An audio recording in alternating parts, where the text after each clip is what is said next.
Ayo hidup di masa kini. Jangan dibelenggu oleh masa lalu atau selalu dicemaskan oleh masa depan.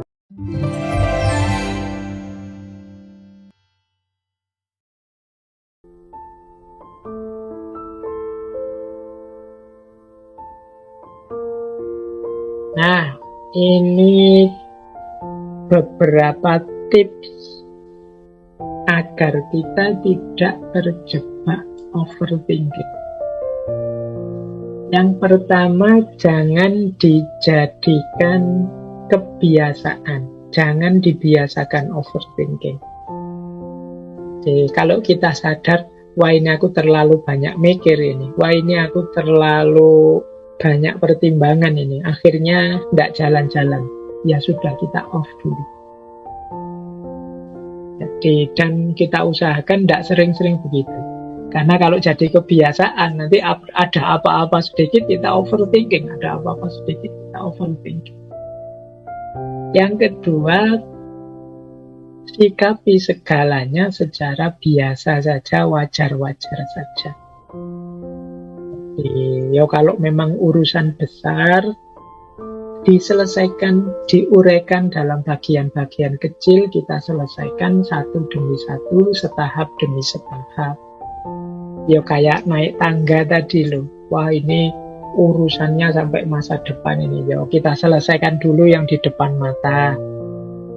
Kita selesaikan dulu yang mahasiswa kuliahnya. Nanti baru kalau kuliahnya selesai mikir kerjaan. Kalau kerjaan sudah dapat mikir istri. Setelah itu mikir membahagiakan orang tua. Setelah itu mikir betul.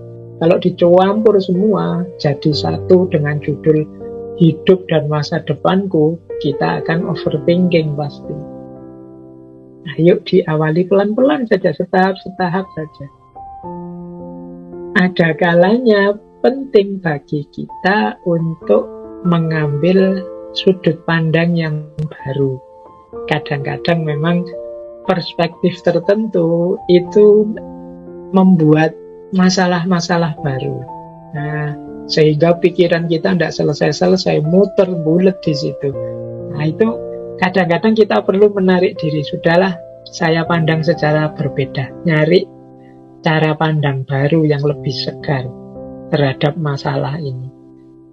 Misalnya urusan kuliah, teman-teman mungkin ada yang terancam DO, sudah semester 13, besok 14, proposal saja belum, dan kita gelisah di situ mati-matian. Waduh ini hancur duniaku, masa depanku rusak. Nah itu karena mikirnya mungkin hanya dari sudut pandang kuliah yang ke DO.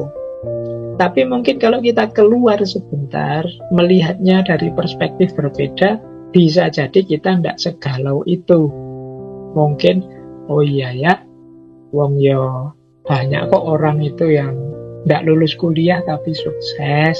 Ada juga yang ke DO tapi terus berhasil di bidangnya. Ada juga yang ini sudut pandang baru namanya. Mungkin kita menemukan solusi dari situ, tidak dari perspektif awal tadi yang membuat kita panik. Diputus pacar misalnya, wah kita gelisah gimana biar dia tidak mutus aku, gimana biar dia tetap bersamaku, gimana biar kita stres mati-matian. Mungkin kita tidak nemu jalan sudah kalau bareng dia. Nah, tapi dari sudut pandang yang berbeda mungkin jadi lebih positif. Alhamdulillah aku bisa konsentrasi kuliah, lebih baik. Aku sekarang bisa nambah ibadah dan lain sebagainya. Ini namanya sudut pandang yang baru. Yang keempat, latihan mendisiplinkan diri. Jadi ayo, bahkan pikiran pun seperti saya bilang tadi ya, ayo kita kontrol. Di peran apa yang harus dia mainkan, apa yang harus dia pertimbangkan, dia lakukan. Kita yang bilang stop and go, sudah titik. Sekarang keputusan di tanganku, tugasmu hanya memberi pertimbangan. Nah, ini kita yang kontrol. Kita latihan disiplin. Saya beri waktu, wahai pikiranku, 15 menit untuk menyelesaikan ini. Kalau memang tidak bisa, ya berarti memang perlu ada perspektif yang berbeda. Nggak usah bulat terus di situ. Nah, ini penting latihan begini ini untuk pikiran kita. Dan jangan mudah terdistraksi. Jangan mudah tertarik perhatian pada fokus yang lain. Ini yang saya pikirkan hanya aspek ininya saja, nanti aspek yang lain nanti dulu. Kalau yang ini selesai atau yang ini buntu, baru ganti ke aspek yang lain. Ini namanya latihan disiplin dalam berpikir. Kemudian bersikap positif dan optimis. Jadi jangan serba negatif. Kita overthinking tadi sebagian besar karena cara berpikir kita yang negatif. Kalau begini gimana? Kalau begitu gimana? Kalau nanti terjadi ini apa kita bisa? Kalau itu yang membuat orang terus jadi overthinking.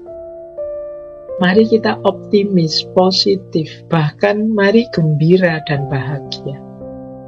Ini akan membantu kita menaklukkan overthinking. Yang terakhir, ayo hidup di masa kini. Jangan dibelenggu oleh masa lalu atau selalu dicemaskan oleh masa depan. Ini yang membuat kita overthinking. Cemas oleh masa depan, menyesal karena masa lalu. Ini membuat kita tidak move on. Mari hidup di masa kini. Hidup di masa kini kita nikmati, kita terima apa yang kita miliki hari ini. Ini akan jadi kunci kebahagiaan kita dan kunci yang membuat kita lepas dari overthinking. Jadi teman-teman, malam hari ini kita belajar dua hal yang semoga kita masih bisa mengontrolnya, yaitu insecurity dan overthinking. Dua-duanya ini sebenarnya alami, manusiawi, ada dalam diri kita, asal tidak berlebihan. Berpikir itu kan malah sesuatu yang memang jadi penciri kita, tapi terlalu banyak berpikir jadi negatif. Orang itu tidak sombong, rendah hati, itu bagus. Tapi kalau berlebihan, jatuh pada insecure sampai rendah diri, ya jadi negatif.